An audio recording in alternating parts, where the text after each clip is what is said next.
एक ऐसी कौम का तसव्वुर कीजिए जिनके लिए भूख महज एक लफ्ज़ थी, जिनके शहरों में तंगी का कोई तसव्वुर न था, जहां सोना मिट्टी की तरह बिखरा होता और पानी रहमत की तरह बहता था। फिर ज़रा ये भी सोचिए कि सिर्फ एक छोटा सा चूहा और मारिब का अजीम बंद अपनी लिखी हुई तकदीर से जा मिला। न कोई फौजी हमला, न ज़लज़ला, न आसमानी बिजली, बस अल्लाह का एक हुक्म और एक रात, और दुनिया की सबसे खुशहाल सल्तनत खामोशी से ज़मीन के नीचे दफन हो गई। ये कोई कहानी नहीं, ये कोई अफसाना नहीं, ये वो हकीकत है जिसका जिक्र अल्लाह ने खुद कुरान में किया है। ये है कौम सबा, जन्नत से जहन्नुम तक का सफ़र। और यकीन मानिए, जो आगे आने वाला है वो सिर्फ आपकी आंखों को नहीं, आपके ज़मीर को हिला देगा। कौम सबा अरब के जुनूबी हिस्से में आज के यमन के इलाके में आबाद थी, लेकिन ये कोई आम कौम नहीं थी। ये वो लोग थे जिन्हें ज़मीन ने अपनी तमाम नेमतें दे दी थीं, जिनके लिए मौसम नर्म, हवा खुशगवार और बारिश नाप तोल के साथ बरसती थी। यहाँ कहत एक अनजान लफ्ज़ था, भूख एक किस्सा और फ़क्र सिर्फ तारीख। इनकी ज़मीन इतनी ज़रखेज़ थी कि बीज डालने की भी ज़रूरत ना पड़ती, कुदरत खुद उगा देती थी। मगर इन सब के पीछे इनकी असल ताकत, इनका सबसे बड़ा राज था, मारिब का अजीम बंद।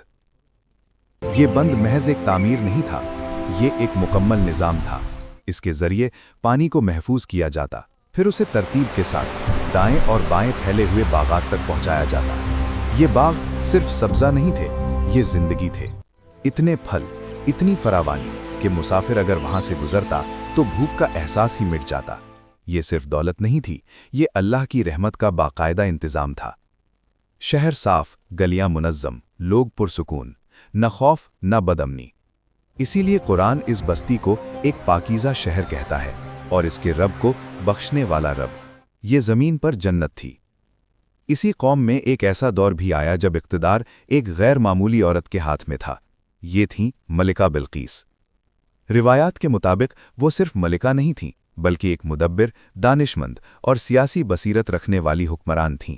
उनका तख्त उनकी शान की अलामत था, उनका निज़ाम उनकी अक्ल का सबूत।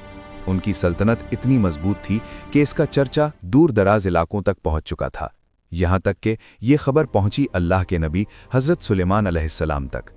वो नबी जिन्हें अल्लाह ने ऐसी सल्तनत अता की जिसमें ताकत भी थी और हिकमत भी। जिन्नात उनके हुक्म में, परिंदे उनकी बात समझते और हवा उनके इशारे पर चलती। हज़रत सुलेमान ने मलिका बल्कीस को एक ख़त भेजा। ये ख़त ताकत का नहीं, दावत का था। इसमें गुरूर नहीं बल्कि हक था। बिल्कीस ने जंग का फैसला नहीं किया बल्कि मशवरा किया। तोहफे भेजे, सोना, चांदी, जवाहरात। लेकिन जब सब वापस आए तो वो समझ गईं ये शख्स दौलत का भूखा नहीं। जब वो खुद आईं और शीशे के महल में दाखिल हुईं तो हकीकत उन पर खुल गई। उसी लम्हे उन्होंने हक कबूल किया और उनके साथ कौम सबा ने भी हिदायत का रास्ता इख्तियार किया।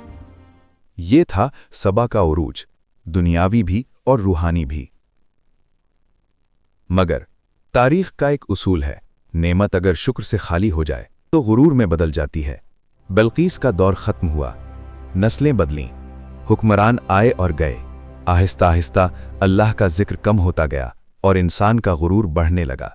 ये बाग हमने बनाए, ये बंद हमारी अक्ल का नतीजा है, ये दौलत हमारी मेहनत की कमाई है। बेशक उन्होंने मेहनत की थी, मगर वो अब अपने रब की रहमत को भूल चुके थे। उन्होंने गुरूर करना शुरू कर दिया और यही इनकी सबसे बड़ी गलती थी। नबी आए, समझाया, खबरदार किया। अपने रब की रहमत को याद रखो और नेकी के रास्ते पर वापस चल पड़ो। लेकिन जवाब एक ही था, देखो हमारा बंद पहाड़ों से ज्यादा मजबूत है। क्या तुम्हारा रब इसे भी गिरा सकता है? और यही वो मकाम था जिसने उन पर अजाब लाखड़ा किया। और यही वो लम्हा था जहां फैसला हो चुका था। फिर कुरान एक ऐसा मंजर बयान करता है जो इंसान की सोच को तोड़ देता है। अल्लाह ने उन पर बंद तोड़ देने वाला सैलाब भेज दिया। रिवायात के मुताबिक बंद की बुनियाद में चूहों ने सुराख किए। लोग देखते रहे लेकिन गुरूर में अंधे थे। ये बंद तो बहुत मजबूत है, ये कभी नहीं टूट सकता। फिर वो रात आई जब रहमत कहर बन गई। और फिर आखिर उन पर वो अजाब आ ही गया جس کے بارے میں انہوں نے کبھی سوچا بھی نہیں تھا. اور پانی ٹوٹ پڑا، گھر بہ گئے، باغ مٹ گئے، بازار دفن ہو گئے، اور وہ زمین جو جنت تھی ویرانہ بن گئی. اور یہ سب ان کی اپنی غلطیوں کا انجام تھا جس نے ان کا نام و نشان صف ہستی سے مٹا دیا. اور یہاں ایک انتہائی اہم وضاحت ضروری ہے، کیونکہ بہت سے لوگ اس واقعے کو قوم تبا سے جوڑ دیتے ہیں. یاد رکھیے، قوم سبا اور قوم تبا ایک نہیں ہے. قوم سبا ایک قوم، ایک تہذیب اور ایک بستی تھی جس پر قرآن میں واضح عذاب کا ذکر ملتا ہے. جبکہ تبا کسی قوم کا نام نہیں بلکہ یمن کے قدیم بادشاہوں کا لقب تھا، جیسے مصر میں فرعون اور روم میں قیصر. قرآن میں قوم تبا کا ذکر تنبیہ کے طور پر آتا ہے، مگر ان پر اجتماعی عذاب کا وہ بیان نہیں جو قوم سبا کے لیے آیا، بلکہ بعض روایات کے مطابق تبا کے چند بادشاہ ایمان بھی لے آئے. بعض روایات کے مطابق قوم تبا کے ایک بادشاہ نے یہ بھی کہا کہ میں نے بہت سی سلطنتیں دیکھی ہیں، بہت سی تخت، بہت سی طاقت، لیکن اگر میں اس نبی کے زمانے میں ہوتا جس کے آنے کی خبر مجھے دی گئی ہے تو میں بادشاہ نہ بنتا، میں اس کا غلام بن جاتا. اس لیے قوم سبا کی تباہی اور قوم تبا کا ذکر دو الگ تاریخی ابواب ہیں. انہیں ایک سمجھنا تاریخ اور قرآن دونوں کی سمجھ میں غلطی ہے. آخر میں صرف ایک سبق رہ گیا. قوم سبا دولت سے تباہ نہیں ہوئی، وہ غرور سے تباہ ہوئی.